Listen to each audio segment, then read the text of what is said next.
Welcome to the online class. Today we are going to learn about important and interesting instruction set group, which is your program branching instructions. Okay, and in the last class we have seen data transfer, arithmetic instructions, logical instructions, and Boolean or bit manipulation instructions. So today we are going to learn about program branching instructions, which is also called as branch control instructions. Okay, and these entirely branch control instructions or program branch instructions are divided into three main categories. Okay, the first one is your jump. The next category is call, and next category is return. So jump, call, and return. Okay, again the jump is categorized into unconditional jumps and conditional jumps. Okay, the rest of the remaining are same, so calls and returns. Okay, let's start with the jump. Okay, unconditional and conditional jumps. So what is it the difference? Please don't tell me there is a conditional for that. And it's the name itself indicates unconditional jumps. That means it won't check any conditions. So conditional jump means it will check the conditions. Simple as that. Now we will see what exactly what are the different unconditional jumps. So unconditional jumps are only three in your 8051 microcontroller. Okay, what are those three instructions? L jump, that is your long jump. S jump is short jump. A jump is absolute jump. Okay, L jump, S jump, and A jump. So we will start with what is exactly jump means. So jump means it is not jumping from the building. Okay, so we are talking about your programming. So generally, sometimes if you take this is your program. Okay, so this entire program will be executed in the sequential manner. I'm sure sequential manner means line by line. So first instruction, next second instruction, next third instruction, right? So we'll execute the program in a sequential manner, line by line. But in some scenario, you want to skip some statements and you need to jump to the particular location. Take an example. Program is execution in the sequential manner, and you need to jump from this location to next location of your program. Okay, sometimes you will do this. Okay, for example, so here whenever if you try to jump from this location to this location, what happens to this yellow part? That means these are also instructions. These instructions will not executed. That means it will skip the execution of these instructions. So whenever if you are taking any jump, it will skip some of the instructions and it will go back to the next location where you want to jump. Okay, so I will take you one good example for you. So what is this program? By looking at this program, you can say that it is nothing but the whether the given integer is nothing but even or odd. Okay, now you see here there is a condition. Okay, this condition, whenever if I suppose I have given a number 3. Okay, now the number is percentage divided by 2, that is your equals to 0. No, condition is false. Oh, so which program statement will execute here? Else's block will be executed, right? Now what is happened just now? So if the condition failed, it has taken the jump to the next location. What happens to this part, this print? It is not executed. That means it will skip the execution. So this is an example for the jump instruction, right? So whenever if you want to skip the some instructions and you want to perform some other instructions based upon the conditions, or sometimes you don't need conditions also. Okay, that is called jump. Okay, and every time in the previous example we have seen we are programming execution in a sequential manner, and I have taken the ahead of your instruction. So that means forward jump. But sometimes I will take the jump for the reverse way also. So what is my reverse way? Right now I am executing the program in a sequential manner. Okay, now at this particular point of time, and I have written jump. So I want to jump not to from this location to this location. I want to jump backwards. I want to go this location to this location, which means I need to execute these statements sometimes, like your for loop or infinite number of times. Okay, now you need to use that backward jump also. So sometimes, for example, this is your program where it is printing your prime numbers 1 to 10. Okay, and by looking at this for loop, so what you understood? So first it will initialize the 1. Okay, it will check the condition, and it will go to this statement and print I, and come back to this statement. It will check, it will increment the I. Okay, again it will check whether the I is less than 11 or not. Again it will check. So what does it mean? It is continuously going back there and again checking that condition. Again it is coming. What is up to whenever the at the end of the for loop, for every time it is going back. So what does it mean? The program is taking in the backward jump. So understood, right? What is in the forward jump and backward jump? So during the for loops or during the loops, you can able to use the backward jump. Okay, forward jump means whatever, if you want to jump, if you want to skip the instructions, you can use the forward jump, right? Now you will take one assembly program to make you understood. Please don't worry about the program. So why it's so big? Just look at the instructions. They are very simple. Okay. Now first look at this org. What is it by org? I told you when I'm discussing the assembler directives. Okay. So this is one of the assembler directive, which is telling the assembler that this is the starting address of your program. That means your program will start at this address location. Okay. Now you look at these instructions, move a comma ffh. So how many byte instruction? 2 byte instruction. Why? Because this is 8-bit data and this is opcode is 1 byte. Okay, total 2 bytes. Now I told you the program will start allocation from 000h. Okay, now this instruction will occupy 2 bytes of memory, right? So it will occupy the starting address and 0001 0001. So okay, that is the 2 locations it will occupy by this instruction. Now coming to the next instruction, you see how many bytes? Again 2 bytes.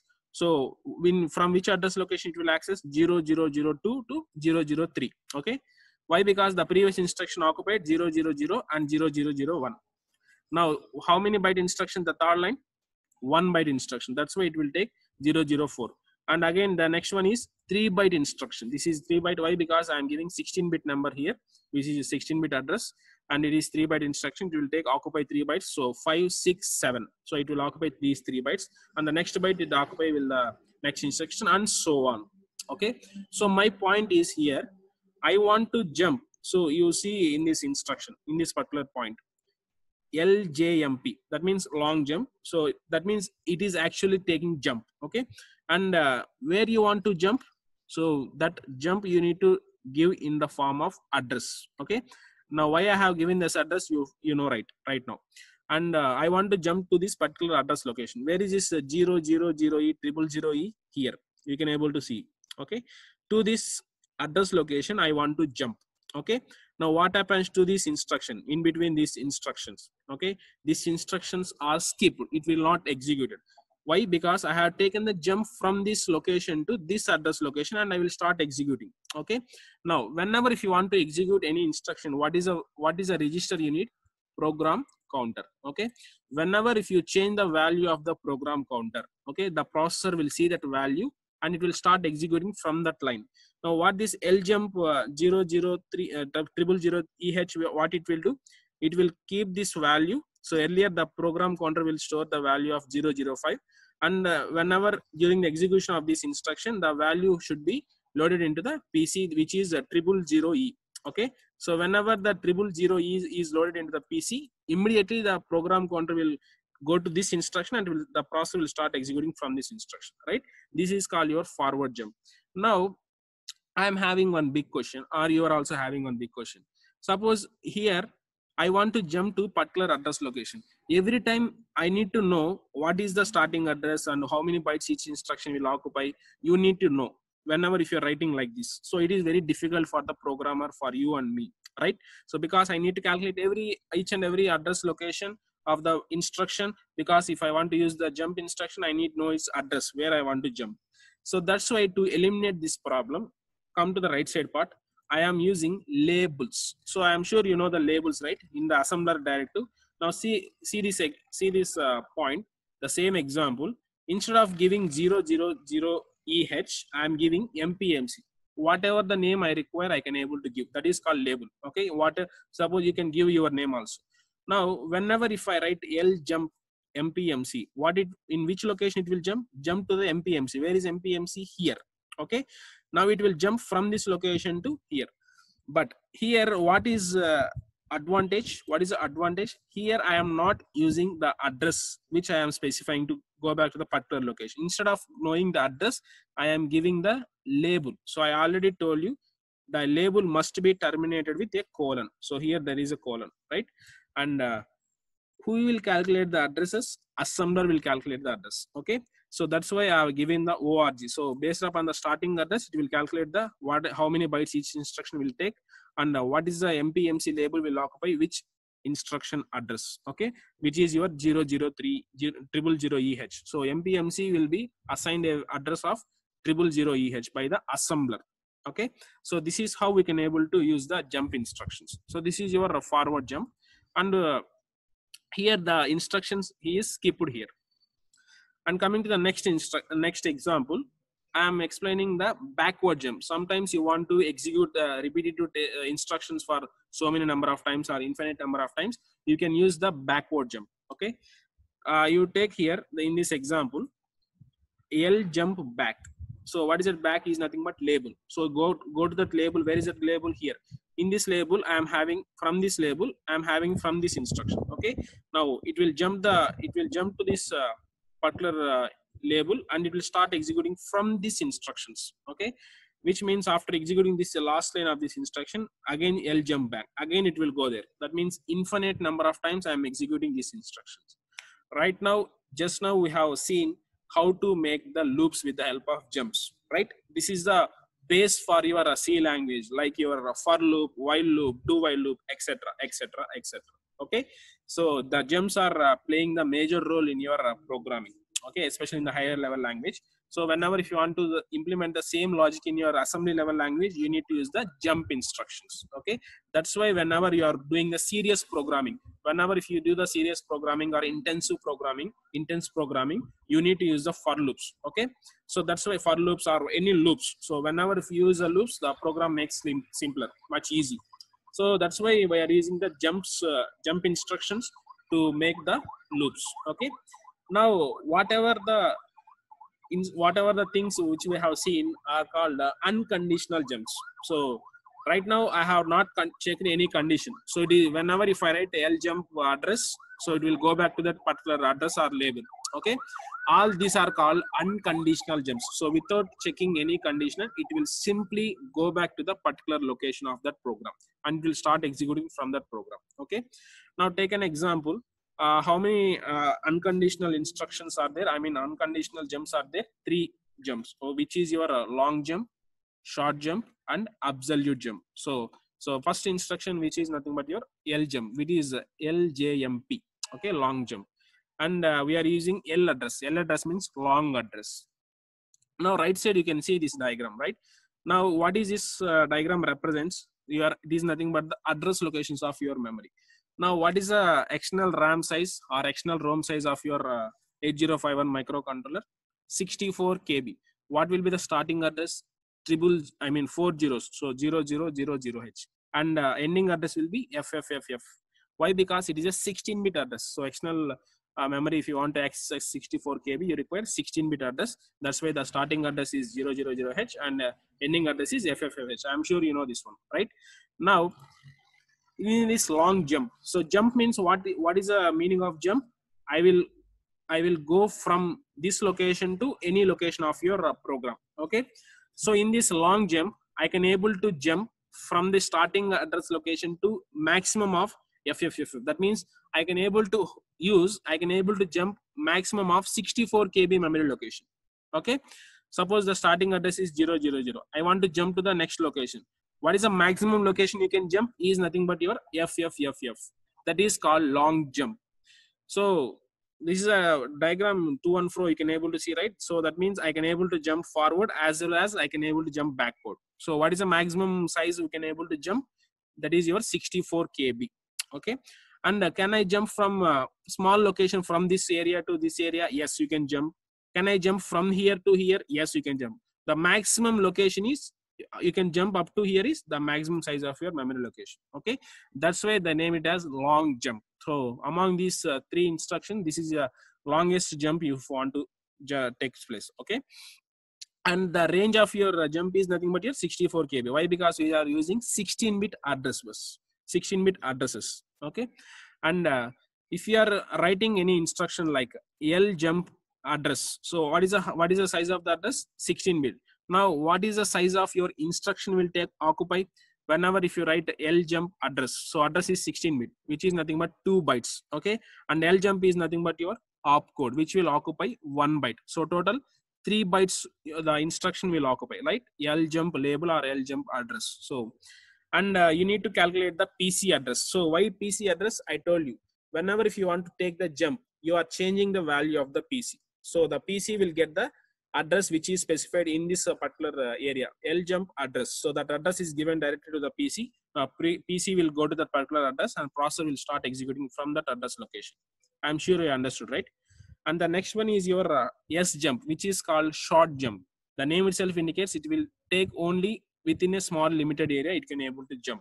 Why this short jump is created? Because it is in the syllabus? No, my dear students. Why? Because so everything is created by us. So everything is created by us means there should be some reason why we have why we have taken another instruction instead of long jump. Okay, the problem with the long jump is its size. Okay, what is the size of this instruction? That instruction which is nothing but 3 bytes. Okay, whenever if you try to use in the loops, okay, whenever ljump address, okay, suppose a loop got 100 times, so how many bytes it will occupy? 100 into 3, so 300 bytes of iterations. That means 300 times, 300 bytes of memory location it can able to occupy for the 100 times if you want to use the loops. Okay, similarly if you take sjump, so sjump will take only 2 bytes of memory location. Now if you try to implement the same loop with the help of sjump, which is 2 bytes, how many iterations you can reduce? How many memory bytes of you can able to reduce? 100 bytes. So 100 into 2 bytes, so how many you will get? 200. So total occupy is 200 bytes of memory. And also instruction, the program will execute faster compared to your 3 byte instruction program. Whenever if you try to implement the 3 byte jump using any loop compared to your sjump, the sjump will execute faster. Why? Because it is a 2 byte instruction. You tell me, fetching the 3 byte instruction is faster or fetching the 2 byte instruction is faster? Fetching the 2 byte instruction is faster, right? That's why we have created the another instruction called sjump. Okay, which will occupy 2 bytes, okay, memory total. And from here you are having, suppose I am here in this current location and I want to jump from this location to next location, either forward or backward. Okay, the maximum memory you can able to jump is the forward you can jump up to maximum of 127 locations, and backward you can jump up to 127 locations. Why 127? 127, if you combine these two numbers, so 127 minus 127 and minus 126 up to plus 127, total you will get 256. Okay, what is my 256 means? 8-bit address. Okay, that's why sjump is 2 byte instruction. So 2 byte instruction means the address we are giving is nothing but 8 bits. So that's why we can able to jump forward up to 127 locations and backward up to minus 128. That is your total locations, right? And whenever if you calculate the size, it is 2 byte. Why 2 byte? Because I am giving the 8 bit instead of giving 16-bit address, I am giving 8-bit address. So 8-bit address will jump up to 0 to 255. So that's why I have divided that 0 to 255 into 2 parts. One is up to plus 127, and which is nothing but another location is or minus 128. Okay. And whenever if you want to calculate the PC value, generally we are calculating the PC is equals to PC plus address, which is given by here. Okay, I will give you one example to understand this instruction. What is this point means. And remember, there is a unconditional jumps and conditional jumps. Now we are discussing the unconditional. And there are also conditional jumps. All the conditional jumps will take short jumps. Okay, remember this point. Why? Because there is a reason. Because the size of your bit, okay, size of your instruction, which is 2 byte. Now, to take an example, this is my location. Okay, where I want to. Currently, I am here now. Now I want to jump to this location. Okay. Now you tell me what is the address I need to give. Generally, sjump 1008. right? You will not give 1008. Why? Because it becomes your 3-byte instruction. Again, you are going back to the long jump. Here I will give only 08H. Why 08H? This is nothing but 8-bit address. Now with the help of 8-bit address, I can calculate the 16-bit address. How? You see this point. PC is equals to PC plus R address. What is that? R address is nothing but relative address, which is your 08H. What is the value of the PC now? 1000. That is your 1000. Now what is the PC is doing? PC plus R address. You add these two addresses, okay, you will get 1008. So that means I am jumping from this location to this location without giving the 16-bit addresses. Okay, that is the trick we are using to reduce the size of your instruction. Okay, so that is the advantage. Now I told you I can able to jump backward up to minus 128 locations, I mean 127 locations, and again forward you can able to jump 127 locations. Is this location is fixed here from here to here? No, you can use any part of this program. That is your starting address is 00H and the maximum address is your FFHH. Okay, among these up to, so within this range we can able to take any part of your memory. Okay, you can jump into any part of the memory, but the limitation is you can take only up to maximum of 127 locations forward, 127 locations backward. Okay, that is the only drawback of this SJump. Okay, the next one is absolute jump. So this is somewhat tricky, so please concentrate. Now we are having total address size is your 64 KB. Okay, that entire 64 KB is divided into pages. So in your books you are having a pages, right? Similarly, we are dividing the entire memory into pages. So pages means a block of memory, okay, a part of memory. Okay, each and every page size is 2 KB. Now you tell me how many pages I will get. If I divide the total 64 KB into each of 2 KB, I will get total 32 pages. That's why I have given the page number like 0, 1, 2 up to 31. So total 32 pages, and each and every page size is 2 KB. Okay. Now the name we see absolute jump. So in our absolute jump, what I am doing is I am giving the short address. Okay. So if you take the SJump, how many byte instruction? 8-bit. Okay, sorry, 2-byte instruction, which we are giving 8-bit addresses. Similarly, in absolute jump also, we are also giving 8-bit addresses. Now, why I have created here? If you compare to your SJump, the AJump can able to jump within the 2 KB memory location. That means 2000 different locations. You can able to go forward up to 2000 locations and backward up to 2000 locations. Compared to the SJump, it can take only 127 locations backward and 127 locations forward. Which is the best one? Yes, absolute jump is the best one. Again, right? So that is the advantage of your SJump. So with the limitation is, whenever if you want to take any jump, that jump should be in the same page. What is that same page means? Suppose I want to jump from this location to this location. It is not possible. Why? Because this is different page, this is different page. Okay. Now I can able to jump from this location to this location, or this location to this location. That means always I need to jump within the same page. Okay. Remember this. And what is the size of your, what is the range of your absolute jump, which is your 2 KB. So I can jump for 2000 locations forward and 2000 locations backward. Okay, unless sorry, what is the limitation there? It has to be in the same page. How many byte instruction it is? 2-byte instruction. Now, so here comes the tricky part. Okay, now you look at here, each and every page is divided into 2 KB. And the 2 KB has the starting address and ending address. So 00, if you calculate the starting address and ending address, you can come to know these are 2 KB memory location. Okay. For the next page, I can get the different starting address location and then ending address location. Okay. Here, all are nothing but 16-bit addresses. But I want to give only 8-bit addresses, because to reduce the size of your instruction. Okay. Now, what you will write is AJump S address, that is your short address. What is the size of the short address? 8-bit. Okay, I will give only 8-bit address, so that I can make this instruction into 2 bytes, right? 2-byte instruction execution is faster compared to the 3-byte instruction.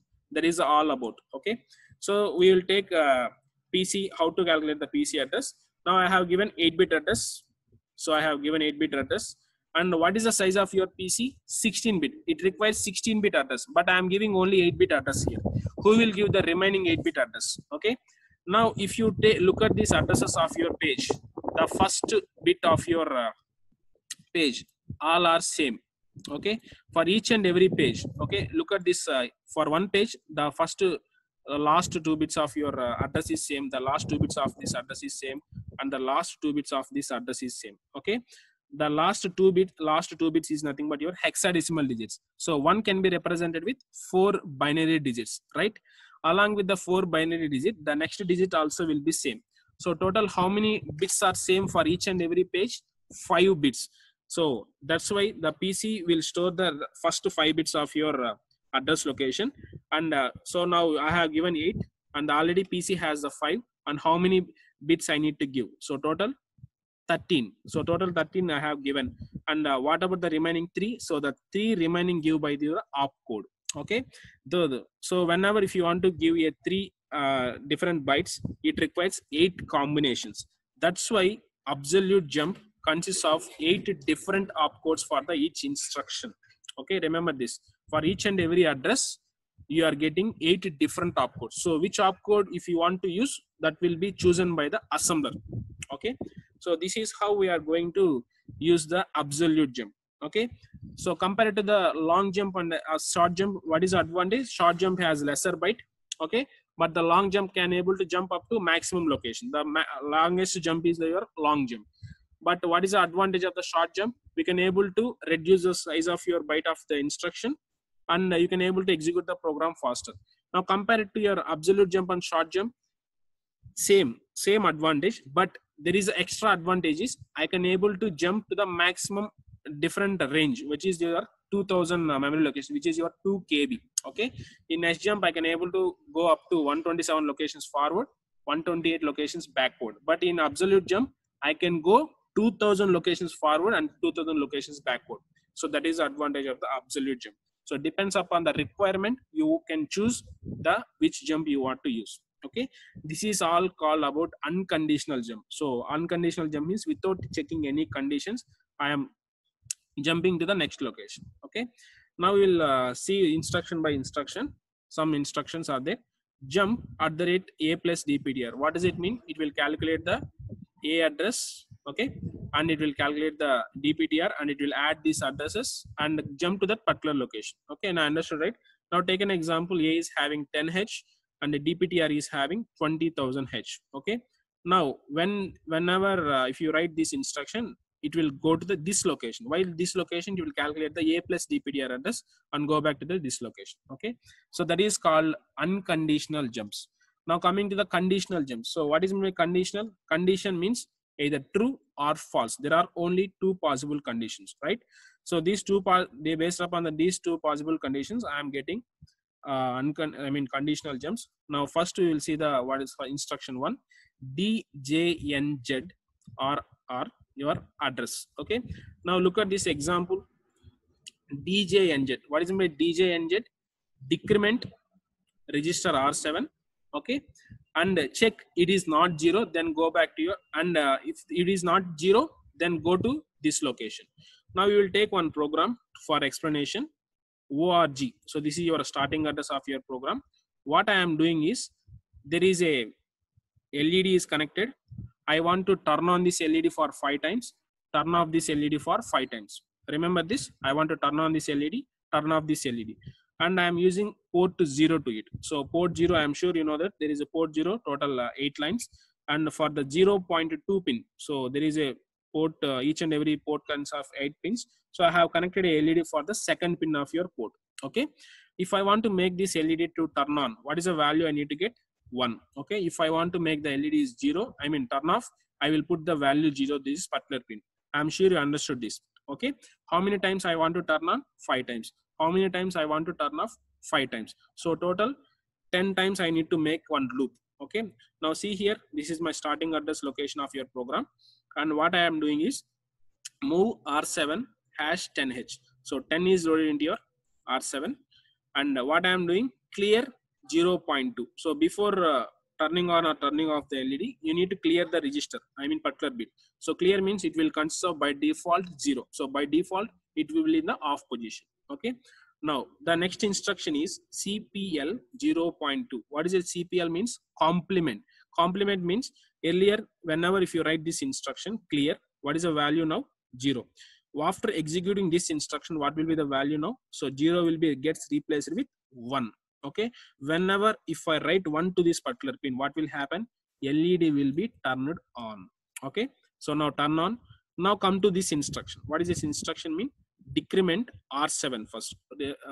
Read the description. Decrement R7, and if not is equals to 0, go to back. Back is nothing but your label. Okay, now decrement the R7 first. What is the R7 right now? Actually 10. So decrement the R7 right now. The R9 R7 becomes 9. Is it is 0?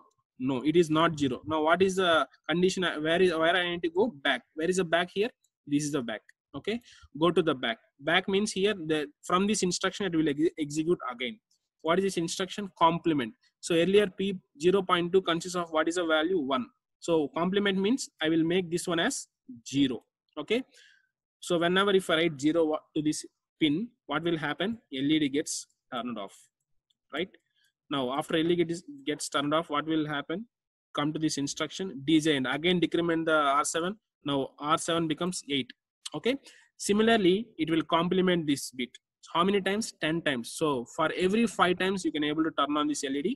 For every 5 times you are turning off this LED. Okay, this is how I am making the loops for 10 times. You know, for loop for I is equals to 10, I is greater than 0, I minus minus. So this is exactly the same operation it is doing. Okay, it is executing the complement 0.2 for the 10 times. Okay, which I am making the LED to turn off 5 times, to turn on 5 times. I'm sure you understood this one, right? Next one is DJ ended address and address. So instead of giving the data here, instead of giving the register, I am giving the address here. Now what it will do, go to this address location. Okay, and this is a value 10H, and it will keep on decrementing the value from here. So it will not place in the register. Yeah, directly it is decrementing here. So it will take 9, so decrement 8, okay, 8, 7. So whenever if each and every time you are decrementing, the LED gets turned on and LED gets turned off based upon the complement bit. The same example. Okay, here the main difference is compared to the previous instruction, we are using address here directly instead of register. Okay, the next one is CJNE. What is a CJNE? Compare two numbers, okay, two values, and if it is not equal, then jump to next location. That is your CJNE a comma hash n and address. Okay, now this is one example. Take an example. Now move a comma hash 26H. I have moved a value 26 into the A register, and I am comparing the A register value and 25. Is these two values are equal? No, it is not equal. If it is not equal, it will go back to, it will go to where? Down. So what is it? Down is called label. So go to that label and execute the instruction. So increment A, push A, whatever you want to do, you can do it. Okay, now I understood, right? What is meant by CJNE? So compare two values. If it is not equal, go to this one. Okay, next one. Instead of giving data in the instruction, I am giving the address. So go to this address, compare these two values, 25 and 30. If both are equal, go, it will execute this from instruction onwards. But if it is not equal, it will go to the down. So go to this down, it will be able to execute this instruction. Okay, the next one is CJNE, and we are giving, instead of A here, I'm giving the R0. So just same, what it will do, it will compare these two values, okay, which is present. R0 consists of 20, and it will compare these two values. If it is not equal, go to this down, and if you do the same operation. Okay, and the next one, same, instead of giving data in the register, I'm giving the address. So whenever if I put @ in the R0, so it becomes address. Okay, actually it should be 25H. So R0 consists of 25. So go to this address location 25. There is a value 35. Compare this 35 and 25 together. If it is not, so it is not equal, then go to down. So where is it down? Here. Go to this down and execute this instruction. It will skip these instructions. Okay, it will not execute these instructions. So I understood, right? Next one is jump if carry. Jump if carry. Then if it is a carry is generated, then go to particular label or address location. Okay, now this is your starting address, and here what I have done, I have kept a value 25 in this R0, and I have given a 82 in this A register, and I am performing add operation. So after getting the result, where is the result? In the A register. So the jump JC instruction will check the A register always. Okay, if the A register, in the A register result is there, that carry is generated. So it will check the carry flag. So carry, if the carry flag is generated, then go to down and do the operation. So here in this operation, the carry flag will not be generated. So try in your home, perform this addition. You see that carry flag is generated or not. So there is no carry flag, so it will go to the down location. Okay. Next one is jump if no carry. That means whenever the carry flag is not generated, then go to them. Just is simple opposite. Actually, the instruction should be JNC, not JC. I copy pasted the previous instruction, previous example. It has to be JNC. So jump if carry flag is 0. Okay. Here the carry flag is 0. It will go to down. Okay. And next one is jump if 0. So what is this instruction? Whenever if A register is 0, there is no 0 flag. Remember, in 8051 microcontroller, there is no 0 flag. So it will check the A register. If the A register consists of 0, then it will jump to the down. Now see here, I have loaded a value 25 into this R0, and I have loaded a 25 in this A, and I am subtracting these two values. What is the result of the A? 0. So now it is 0. So jump to this down. Okay. The next one is jump is not 0. Similar, whenever the two values, whenever if you are subtracting two values, if the result is not 0, then go to this thing. Okay. I'm taking just example subtraction. So if it may be any example. The next one is jump bit. So bit means it is taking only reading particular bit. So in previous instructions, we are reading bytes. So instead of reading bytes, I am reading bits. Now there is a button here. Whenever if I press a button, I will get 1 to this particular position. Whenever if I unpress the button, I will get 0 here. So whenever if the 1 is there, then go to this down. What is it point? What is the pin I have connected? P0.2. So whenever the 0.2 is 1, then go to down. Okay. Now see here, if the P0.2 is 0, then go to down. The same example. Okay. The next one is your somewhat tricky instruction. See here, jump to the bit if it is 1, and also while going to the next location, clear that bit. Okay. Now remember this definition. I mean for this instruction, whenever this bit is 1, then go to this location. While going to the location, make that bit as 0. Okay. So suppose if I press a button, it becomes 1. Okay. So when it becomes 1, it will go to the down. During the going to that particular location, it will make that one as 0. Okay. So this is about this end of the session. So in the next class, I am going to we are going to see the call instructions. Thanks for joining the call. If you're having any doubts, you can ask me.